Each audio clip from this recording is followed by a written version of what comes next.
they haven't been to Great Towers, or they haven't been to the Visitor Center or Forest Hall, you really need to go there, and you really need to see what importance that they created this legacy. I didn't. All we did as a board is we just enhanced it and made sure that it's going to be here for another 100 years. Hello, welcome to Pocono Mountains Podcast, the final countdown to the end of the year and the #1 podcast of the year.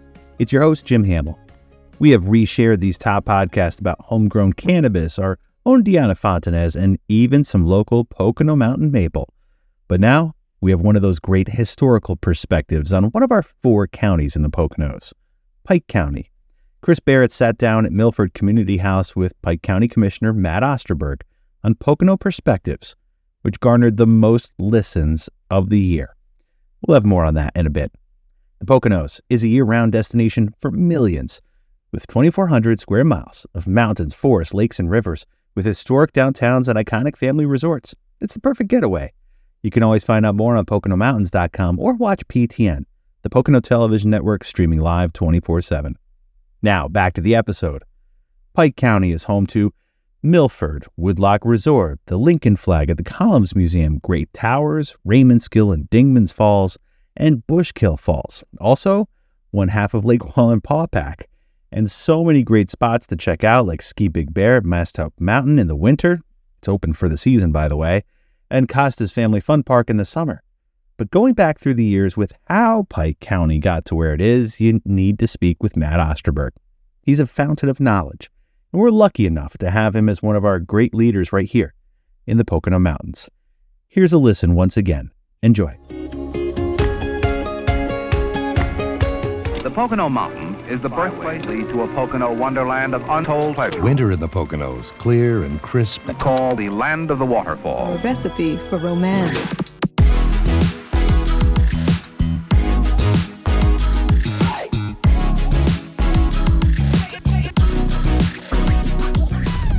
So what is a county commissioner and why are you one? So a county commissioner is the administrative arm of county government. We deal with the financial aspects of the county. We fund everything. Our role is, like I say, is quality of life. There's 3 of us, me and 2 other county commissioners, operate that entire section of the county government. There, of course, is the judicial system, which our role with that is funding. But mainly we deal with human services, correctional facilities, all of these things that deal with the life of the residents of the county. And you're the commission chair, correct? I am the commissioner chair, have been for 8 years now. How is a county commission set up in Pennsylvania? You know, they're different classes of county, right? So how does that work? Well, we are a class 6 county because that's all controlled by the population of your county. We sit at 58,000 people, so we're on the low side of a class 6 county. We live in a relatively small county. 58,000 people spread over 550 square miles is really not that, it's a big county with not really a lot of people. So there's a lot of open space here in this county, which is what makes Pike County so enjoyable to reside in. We're so fortunate today to be with Matt Osterberg. He's the commission chair of the Pike County Commissioners. We're having a conversation on Pocono Perspectives. So, Matt, tell us why you are a commissioner and what you do before that. So I always was involved in local government and local initiatives, so becoming a county commissioner seemed like my next step in my career as a local official.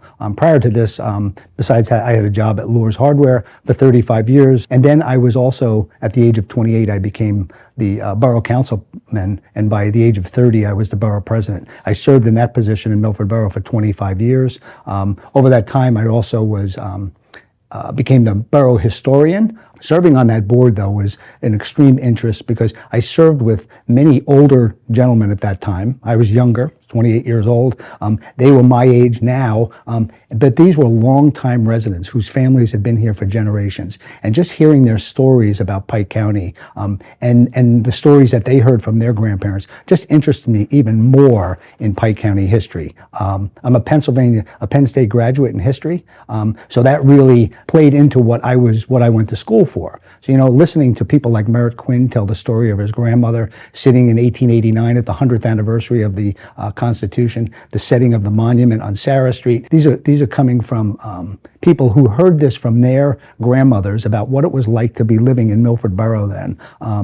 and how quaint and beautiful a town this is, and how it developed into what the town is now, which is still a quaint little beautiful town, which is also, maybe the cornerstone, because it's the county seat of a quaint little county like Pike County. There was so much more of a story in not just Pike County, but the whole entire region, whether that would be New York or New Jersey, and how we all played into developing this region. It wasn't just Milford that did that, it was all of Pike County. You mentioned 1879, 1889, and we talked a lot about this beforehand, but take us back maybe 150, 200 years before that.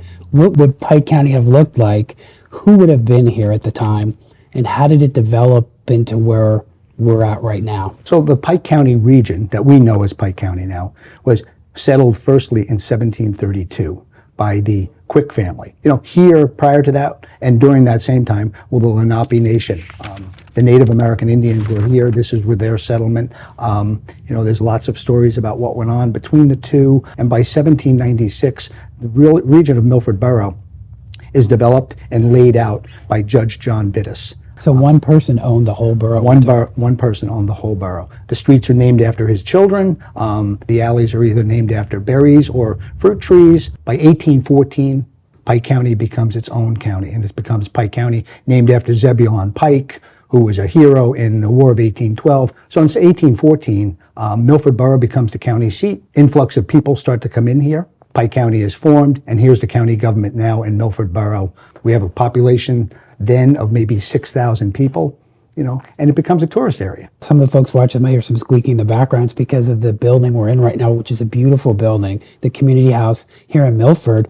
Folks are really working in it. There are a lot of offices, and you've had such a huge part to play in this building where we're located now. Can you tell us a little bit about it? So this building was originally owned by the Pinchot family. The Pinchot family came to this region of Pennsylvania in around 1814.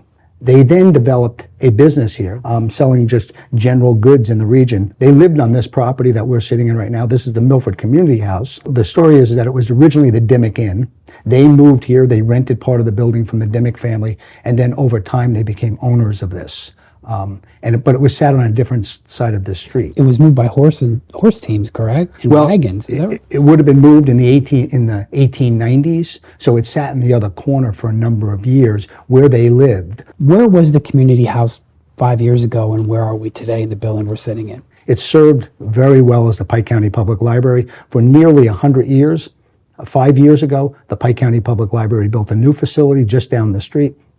So now the board of directors, which I serve on as the president of the Milford Community House, had to find a use for this building. So we partnered with organizations like Pocono Mountain Visitor Bureau, Economic Development Authority, and instead of having them located in different buildings in the county, we said, why don't you come here, become a partner with us, help us share in the expenses. So now we renovated the building. The Community House Board was able to raise funds. We spent right now probably about $500,000 fully renovating this building back to 1890s. It's an absolutely beautiful building. I know that everybody's happy that has their home here, like yourselves, and we welcome people to come here. So, this was a passion of mine to see this happen. Again, this is leaving a legacy in this community, because it's the history of our community, and and celebrating the Pinchos is really important for everybody in this county. If they haven't been to Gray Towers, or they haven't been to the Visitor Center or Forest Hall, you really need to go there, and you really need to see what importance that they created this legacy. I didn't. All we did as a board is we just enhanced it and made sure that it's going to be here for another 100 years. So that's where I want to ask the two questions there. The Pinchos, Gray Towers. So that really is a connection not only to this area in Pennsylvania, but to the whole United States. So tell us a little bit about Gray Towers, and I want to get back to what the Pinchos did here for the community, but tell us a little bit about Gray Tower.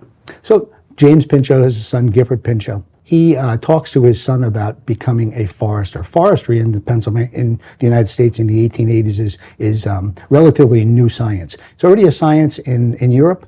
He sends his son over to Europe at times to study. He then goes to Yale University, and there they form the first Yale School of Forestry. And Gifford comes out with a degree in forestry. But Gifford's view on forestry is also for conservation. His view is that the forest can be used as a productive crop, that we can raise trees, We can cut trees down, we can use them into the development and use them for a renewable resource. He develops that whole science, and he becomes the first chief of the U.S. Forest Service under William McKinley, and then later under Theodore Roosevelt. And Roosevelt, did he visit? He was here? Theodore Roosevelt did visit here. They were quite good friends.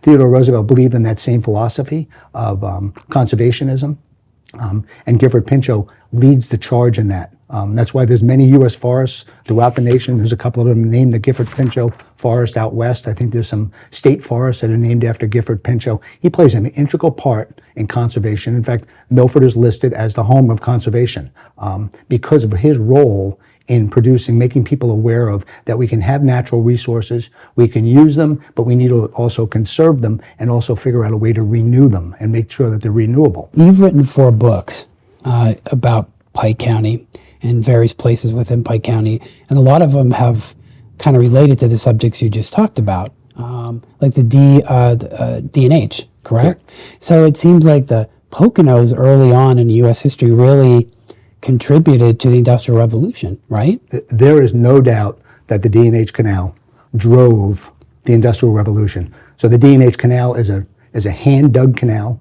first started in 1823, and by 1828 or 1826, it's fully operational. It's 107 miles long with 107 locks. It is an incredible story of ingenuity and engineering feat that is just, if people don't know about it, they should certainly learn about it, because Honesdale, before this canal is built, literally has a small handful of people living there. It's called Dyeberry. Honesdale, named after Philip Hones, who is the first president of the D&H Canal. He's also at that time the mayor of New York City. So this was a massive amount of money that was brought into this region to dig this. This was private funding.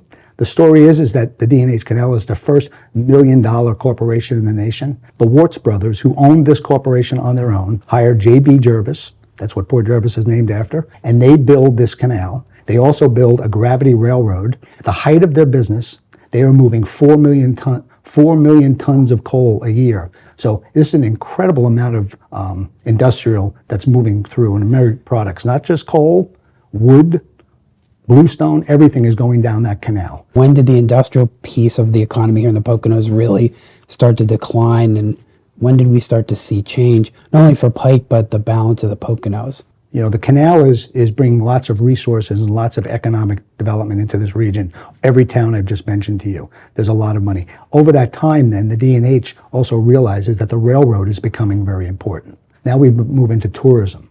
You know, by the 1850s, Pike County has massive amounts of tourist hotels, and that's another whole industry. Was there something that started that, the tourism process? In the summertime, it would be hot in these cities. They needed to find a place to have a respite. And what better place to come to than the mountains of the Poconos? So I think it was more that they just wanted to be a relaxing area to come to. In 1920, the residents were about 900. But in the summertime, the population of Milford Borough went to 5,000 people. That's how many hotels and rooms there were just in this little, half a square mile little town. Tourism was an incredible economic driver here, as it is today. You know, it's our number one employer. It drives every other business in this community to this day as it did 150 years ago. Well, I think, Matt, you, above everyone, are so responsible for carrying that legacy forward for successive generations. And before we wrap, which I hate to do because I think we could talk all day, I love history. You're just such a wealth of knowledge. I'm going to ask you to look in your crystal ball as a historian and as a county commissioner. And if you were to come back 100 years from now and visit Milford again, which I'm sure you'd love to do, what do you think you'll find here? I think what we will find is we will find Milford to be in the same condition it is now, which is, and hopefully better with the preservation of what we all have. Everybody loves history. You know, I use a term many times when we talk about the development of the county. We need to have economic development. We need to have new facilities built. We need to make sure the quality of life, whether that's medical services. But the one thing we need to respect is we don't want to pave over paradise. I know that's words from a song, but that's a really telling story that we don't want that to occur here. So I think what I'll see in 100 years, if I was able to come back, is I think I'll see Milford just in the condition it is here right now. We have, Milford Borough has put in some very strong ordinances for preservation of buildings, and it wasn't an easy task to do that. And I was involved in that back in 1999 because people are very sensitive about property rights and that. But at the same time, when we do that, we have to remember when we preserve these buildings, we preserve history. And what we do to one building affects the building next door. Everything is tied together here, and we need to continue to do that in this community. So 100 years, I envision Milford. The Dimmick Inn will still be here. People can go over there and have a beer. People like you and I will be still sitting in this room, and it'll just be the same quaint little community it is today. I really have a lot of faith that it will be, but I think people like you who devoted their life to public service and to their communities and I think the thousands, millions of guests that have come here are the beneficiaries of that. And I thank you so much, Matt, for spending this time with us today. And we're so fortunate to have spoken today with Matt Osterberg. He is the chair of the Pike County Commissioners. He is Milford Borough historian. He's written books. And we will show you those books. If you have a chance, you need to buy them. They tell a great story just like Matt does. Matt, thanks for being with us. Thank you, Chris. Matt is such a fountain of knowledge for all things Pike County and Milford too, as he and Chris sat down together at the Milford Community House, which is where a Pocono Mountains Visitor Center is located right in the heart of town. The best stories come from people you know. Hi, Jen and Brianna. Hello there. And at the Pocono Television Network, we know the Pocono Mountains. Saw you at the festival. Great job. Thanks. And PTN spends each and every day updating you on everything happening across the region. Hey, I shared your post. Thanks very much. So watch us on cable, streaming, and online. We love watching PTN. Us too. Go to PoconoTelevision.com. PTN is everywhere you are. We're back. Thanks for listening to Pocono Mountains Podcast. I'm Jim Hamill. Staying in Milford and Pike County, we wanted to do a little flashback to our discussion with Milford Mayor Sean Strube from a few years ago. At the time, he owned the Hotel Fauchère, and now Milford Hospitality Group has the property among several others in town. Here's a chat between Mayor Strube and me from another episode of Pocono Perspectives. Enjoy.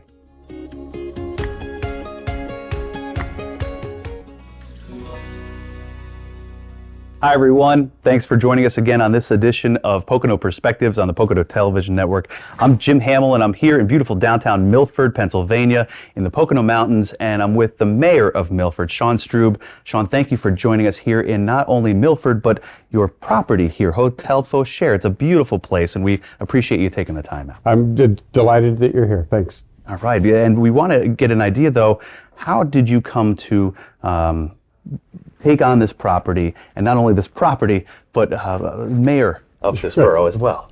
Well, my story, I think, is a familiar one for many. I bought a weekend home here in the mid-90s. I fell in love with the area, and more of my life moved up here until I came here full-time.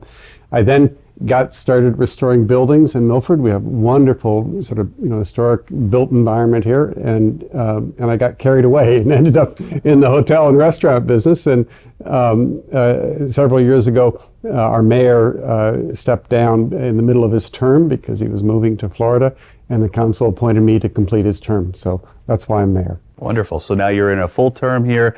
It just strikes me that you have a sincere love for Milford and especially the history here. I do. I grew up originally, I'm from Iowa, and I'm accustomed to sort of small towns and the small town values in the best sense of that phrase. And I also, my whole life I've been very engaged politically and as an activist. And, I believe if we're to get past the partisan divide and the kind of angry public discourse we so often have in the country right now, it starts neighbor to neighbor. It starts with people relating differently to the people in the communities where they live. And we're really trying to make Milford an example of that, of how we can transcend other differences we might have to build a better community for those of us who live here, work here, or visit here. And speaking of visiting here, describe to people where Milford is situated, because it's really not that far from it's the number one city in the country. Milford is the county seat of Pike County, which is the only county in Pennsylvania that is part of the New York SMSA, the Standard Metropolitan Statistical Area. And we're less than 75 miles from the Lincoln Tunnel, from where we sit right here. So in that sense, we're very much oriented to New York. You know, at the hotel, we get 7 or 8 times as many guests from New York City as we get from Philadelphia, although we get plenty of Philadelphians as well. And we're on the banks of the Delaware River, right in the heart of the Delaware River Highlands, which is the area, the north end of the river that has the Catskills on the New York side and the Poconos on the Pennsylvania side. And in a community that has long been a resort and summer destination. In the mid-19th century, when sort of a resort class emerged, right? You know, before the American Revolution, people didn't vacation. You either had your country estate or you went to Jones Beach with the great unwashed masses. And as a middle and upper middle class emerged and people could vacation, and labor organizations, you know, had 2 weeks of vacation as part of their contract, there were places that began as the first kind of vacation destinations inland from New York. And they were at the end of the railroad spurs. So there was a railroad spur that went up to Saratoga, there's one that went down to the Delaware Water Gap, and there's one that came to Port Jervis, New York, which is just 6 miles away. So those areas emerged as resort and vacation destinations in the mid-19th century. At the time of the Civil War, Milford had 1,000 hotel rooms. It had mail delivery 3 times a day and twice on Sundays. So it was really, you know, and during the Gilded Era, it was like the Hamptons of its day. That's why when people come through the hotel and they see one famous person after another, we have the pictures and the old guest registries, from, you know, business tycoons to heads of state to stars of, you know, stage and screen. It was really an incredible destination at that time. And in recent years, a lot of that luster has returned. And it's fun to be in a community that embodies the best of small town America. Sometimes people say it's like living in a Norman Rockwell painting, or it looks like a Currier and Ives print. And it's true, but it isn't by accident. It's because there are a lot of people in this community. Some have lived here their entire lives. Some are new to the community who put effort into it, because that's what we value, being a warm, welcoming community that values its history and is hospitable to visitors. Well, that much is evident here at the Hotel Fauchère. A lot of history in this building, but let alone this borough. This dates far back, and the French certainly had a big role to play here, didn't they? Right. Well, the borough itself was laid out in the late 18th century, in the 1790s, by a circuit court judge from Philadelphia named John Bittis, but he was also a real estate speculator. So he bought this land, laid it out in a perfect grid pattern with alleys. He modeled it after Philadelphia. So we're actually one of the earliest planned communities. That's why when you drive through Milford and you see these great houses and great architecture, but you don't see garages, you know, with an open door yawning to the street, or garbage cans out at the curb, because that's all done through the alley system and back. But when Milford really took off was after the American Revolution, when it became a destination for a lot of the French colony in New York. You know, the French financed the American Revolution, right? Thank goodness for the Marquis de Lafayette, who visited Milford several times and was sort of the banker for the French and Benjamin Franklin's close friend. Well, to the victor belong the spoils.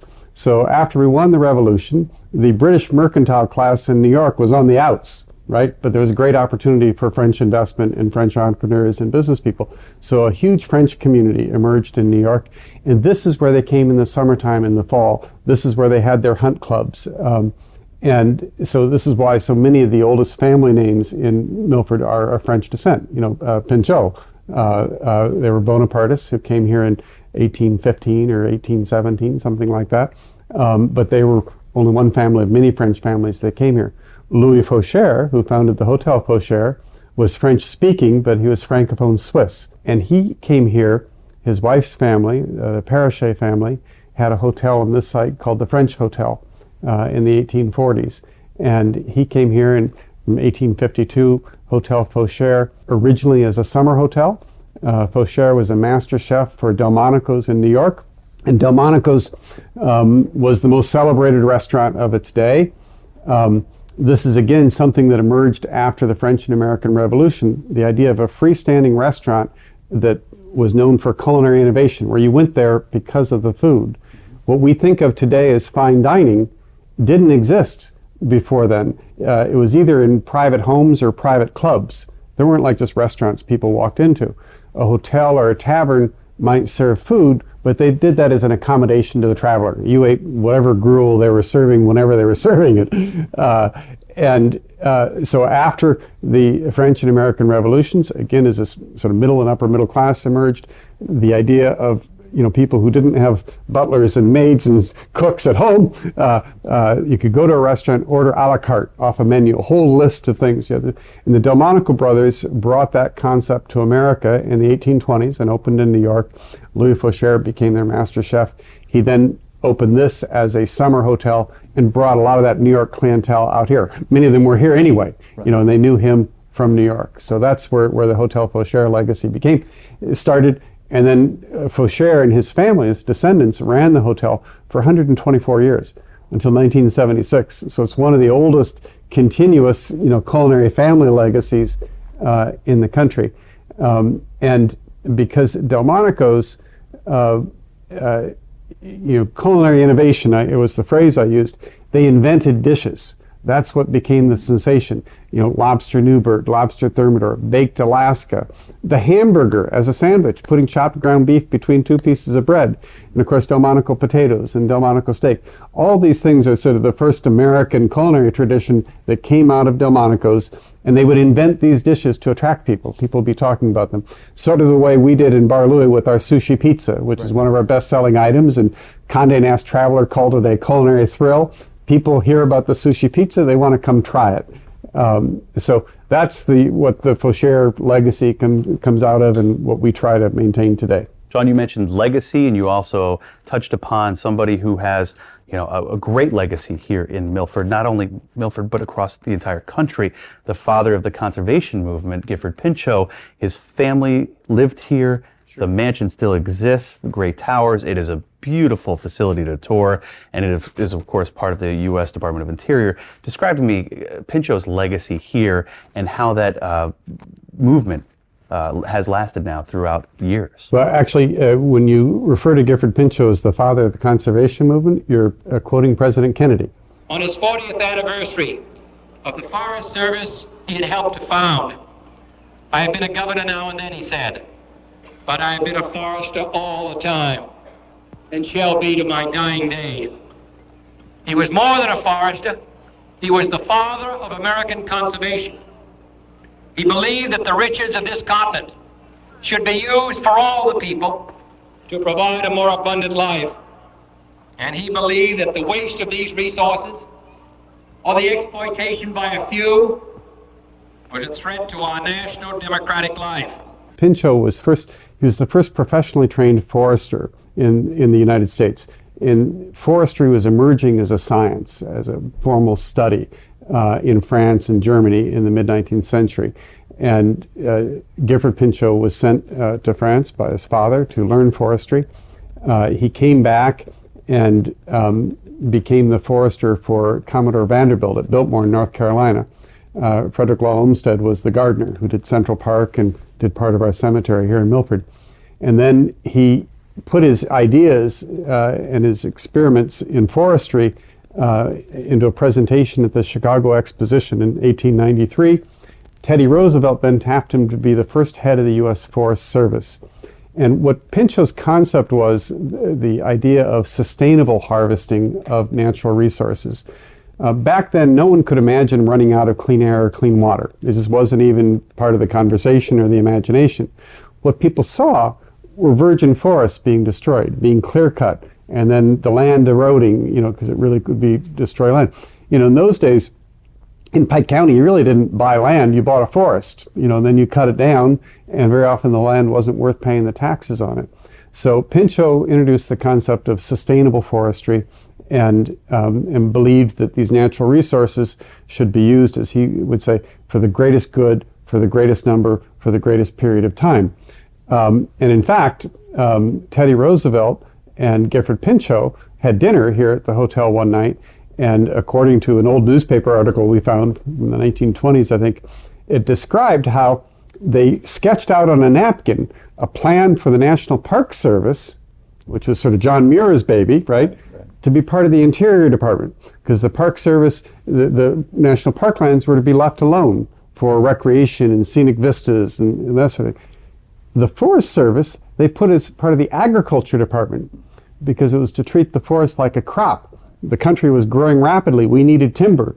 How can we have timber on a sustainable basis rather than destroying all of our forests? So that was more about scientific management, which is what Pinchot was, and that became part of the Forest Service. The first mass civil disobedience around an environmental issue was here in Pike County when they were proposing to dam the Delaware River and build the Tox Island Dam. And they would have these mass protests and many people would get arrested. This was in the 60s and the early 70s before the environmental movement really started to kick in. And in fact, when President Kennedy was here in September of '63, just a few weeks before he was killed, it was kicking off his environmental tour, which was an effort that then led to what today we know as Earth Day, which is in April every year. So there's a very deep and rich and fascinating, to me, history of the conservation movement here that has very important lessons that are only becoming more urgent today. The Gray Towers is now a National Historic Site operated by the U.S. Forest Service. And in fact, it's the only historic building operated by the federal government that's open to the public that is not managed by the National Park Service. Everything else from the White House, the Washington Monument, everything else, National Park Service is responsible for operating those. But this, the Forest Service operates because it's really their spiritual home.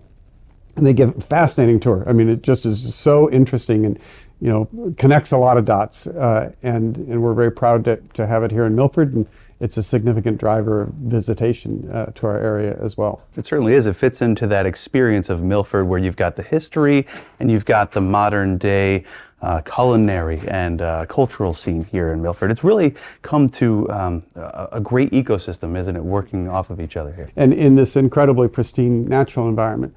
When people ask me, or journalists, you know, why do people come to Milford? They're like three buckets. First is the natural environment. You know, a third of the county is state or federal park or game land. Another third of it is like private hunt clubs and scout camps and protected. You know, when the megalopolis from New York, you know, fills in between New York City and Scranton, Pike County is going to stand out like Central Park, like a big patch of green because so much of it is protected. And with that is the hiking, the waterfalls. We have guests who will come and see 8 or 10 waterfalls. They come just for a waterfall tour all weekend. All the river activities, you know, the river, which is 2 blocks from here. So the first is the natural environment. The second are the heritage attractions. Gray Towers, National Historic Site. The Columns, our county historical museum. Pennsylvania has a lot of local, wonderful historical museums. We have a relic here that people from all over the world come to see, which is the bloodstained flag that cushioned President Lincoln's head moments after he was assassinated. And there's a whole story on the assassination and an exhibit of Lincolnalia from the perspective of a family of actors who were in the theater that night when he was killed and moved to Milford after the Civil War and donated their things.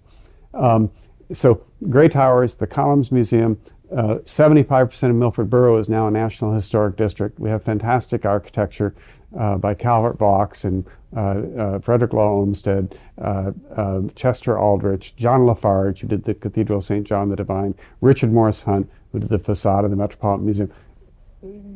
The historic district in Milford is really exceptional. And the working wooden 19th century grist mill at the water wheel, which is also fascinating because it was clickety-clack with the water running over it just as it did, you know, 150 years ago. And then the third reason people come here is sort of the cultural vibrancy, you know, ranging from the festivals. We've had an annual film festival for more than 20 years, music festival for more than 15 years. This will be the 5th year of our Readers and Writers Festival, the 3rd year of our dance festival, the 2nd year of our opera festival. We have a real cultural vibrancy combined with galleries and shops and boutiques and some, you know, really fun shopping that draws people as well. So natural environment, heritage attraction, cultural vibrancy. And much to your credit, the mayor of Milford, Sean Strube, thank you so much for having us here today. On behalf of Sean, I invite you to visit Milford and to visit Hotel Fauchère while you're here. And certainly we appreciate you watching Pocono Television Network. We'll see you next time. Pike County, one of the 4 amazing counties that make up the Pocono Mountains. Our thanks to Commissioner Osterberg and Mayor Strube. We hope you enjoyed Pocono Mountains podcast. Please remember to subscribe anywhere podcasts are available. Come visit us in the Pocono Mountains. Plan your trip today.